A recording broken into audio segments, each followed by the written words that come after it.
What is going on, guys? Today we're going to be installing our 3-year ceramic coating onto this 2020 4Runner, and I'll just be taking you along to watch all these steps and processes and what it takes to install a ceramic coating. So we're just going to start by kind of looking at the before condition here, and you guys can see it's not super dirty, but it's definitely in need of protection. It's totally unprotected. And so obviously we want to get protection on it, and ideally you would want to have protection on your car at all times, because obviously it's always being exposed to some elements, whether it's just sitting outside your house or you name it. It's always going to be exposed to some kind of elements that are not going to be good for the paint. So we're starting with the wheels. We always do the wheels first, because they are kind of the dirtiest part. And so what we basically use a separate bucket to wash them, because obviously we don't want to cross-contaminate with what we're using for the paint. So after we do that, we're moving on to just rinsing the paint, and after we rinse the paint, we're gonna just foam it down.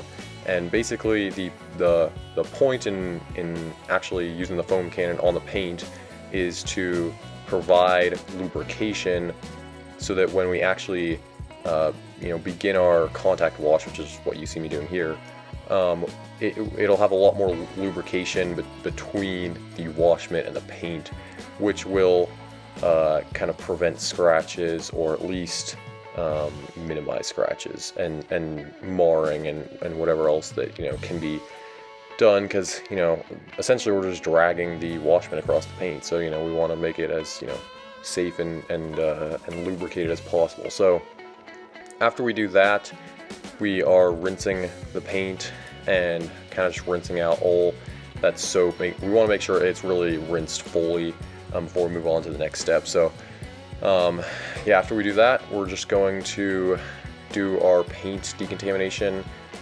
which is basically applying iron remover and then just using a clay bar, which you see here, and that'll just kind of remove all that contamination that you can't actually see that's in your paint. And then after we do that, we can actually dry it off and move into the polishing step. So basically, polishing is just like a really fine wet sanding, you can kind of think of it as.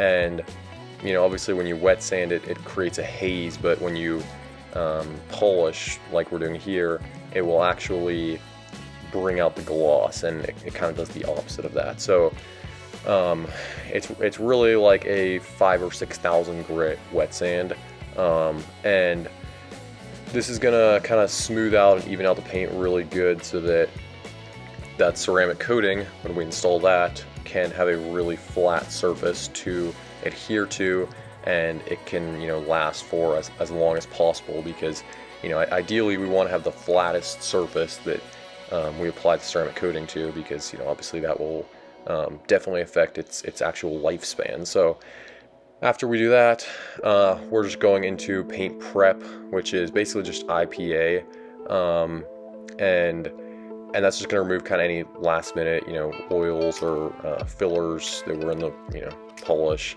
all that kind of stuff. And then here we are just applying the coating. This is not a difficult process, but you definitely want to have the correct equipment for it. You can see I'm wearing a respirator, because it's not good stuff to inhale.